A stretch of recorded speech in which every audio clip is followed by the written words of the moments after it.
మీకు బేకింగ్ అంటే ఇంట్రెస్ట్ ఉందా? అయితే కరెక్ట్ గైడెన్స్ కోసం చాకోస్ ఎక్స్‌ప్రెస్ అకాడమీని విజిట్ చేయండి.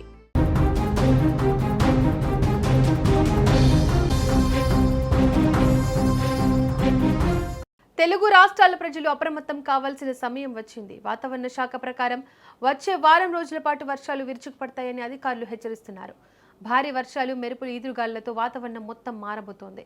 ఏ క్షణాన ఏం జరుగుతుందో తెలియని పరిస్థితులు నెలకొంటున్నాయి. హైదరాబాద్ వాతావరణ కేంద్రం విడుదల చేసిన తాజా వెదర్ రిపోర్ట్ ప్రకారం తెలంగాణలో భారీ వర్షాలు కురుస్తాయి.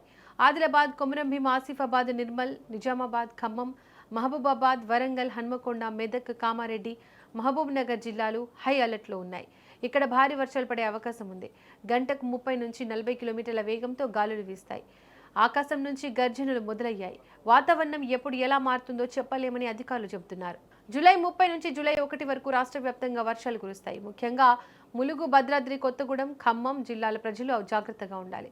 జూలై 1 నుంచి జూలై 2 వరకు ఆదిలాబాద్, కొమరంభీం, ఆసిఫాబాద్, మంచిర్యాల, నిర్మల్, కరీంనగర్, పెద్దపల్లి, జయశంకర్, భూపాలపల్లి, ములుగు, మహబూబాబాద్, వరంగల్, హన్మకొండ జిల్లాలో భారీ వర్షాలు నమోదవుతాయి. ఇక జూలై 2 నుంచి జూలై 3 వరకు ఆదిలాబాద్, కొమరంభీం, ఆసిఫాబాద్, మంచిర్యాల, నిర్మల్, నిజామాబాద్ జిల్లాలపై వర్షాల ప్రభావం ఎక్కువగా ఉంటుంది. జూలై 3 నుంచి జూలై 4 వరకు నిర్మల్, జగిత్యాల, రాజన్న సిరిసిల్ల, కరీంనగర్, పెద్దపల్లి జిల్లాల్లో వర్షాలు దంచుకొడతాయి. రాష్ట్ర వ్యాప్తంగా గంటకు 40 నుంచి 50 కిలోమీటర్ల వేగంతో ఈదురుగాలులు వీస్తాయి. చెట్లు, విద్యుత్ స్తంభాలు కూలిపోయే అవకాశం ఉంది. ప్రజలు తమ ఇళ్ల నుంచి బయటకు వచ్చేటప్పుడు జాగ్రత్త వహించాలి. ఆంధ్రప్రదేశ్ విషయానికి వస్తే అమరావతి వాతావరణ కేంద్రం కూడా ఇదే విషయాన్ని స్పష్టం చేసింది. జూన్ 30 నుంచి జూలై 3 వరకు కోస్తాంధ్ర, రాయలసీమలో వర్షాల తీవ్రత పెరుగుతోంది. జూలై 3 నుంచి జూలై 4 వరకు భారీ వర్షాలు పడే అవకాశం ఉంది. ఉరుములు, మెరుపులు ఉధృతంగా ఉంటాయి. గంటకు 50 కిలోమీటర్ల వేగంతో గాలులు వీస్తాయి. జూలై 4 నుంచి జూలై 5 వరకు కూడా 1 లేదా 2 చోట్ల భారీ వర్షాలు కురుస్తాయి. సముద్ర తీర ప్రాంతాల ప్రజలు అప్రమత్తంగా ఉండాలి. వర్షాల వల్ల రోడ్లపై నీరు నిలిచి ఉండే అవకాశం ఉంది. ప్రయాణాలు చేసేటప్పుడు వాహనదారులు చాలా జాగ్రత్తగా ఉండాలి. చెట్ల కింద నిలబడడం, విద్యుత్ స్తంభాలకు దగ్గరగా వెళ్లడం ప్రమాదకరం. రైతులు తమ పంట పొలాల వద్ద తగిన జాగ్రత్తలు తీసుకోవాలి.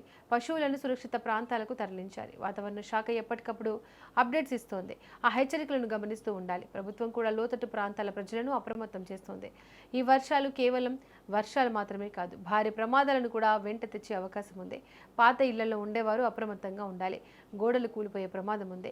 పిల్లలు, వృద్ధుల విషయంలో అదనపు జాగ్రత్తలు తీసుకోవాలి. ఏ క్షణాన వాతావరణం ఎలా మారుతుందో ఎవరు ఊహించలేరు. అధికార యంత్రాంగం కూడా ఎటువంటి పరిస్థితినైనా ఎదుర్కోవడానికి సిద్ధంగా ఉంది. సహాయక చర్యలు చేపట్టేందుకు ప్రత్యేక బృందాలు రంగంలోకి దిగుతున్నాయి. వచ్చే 7 రోజులు వాతావరణం చాలా కీలకం.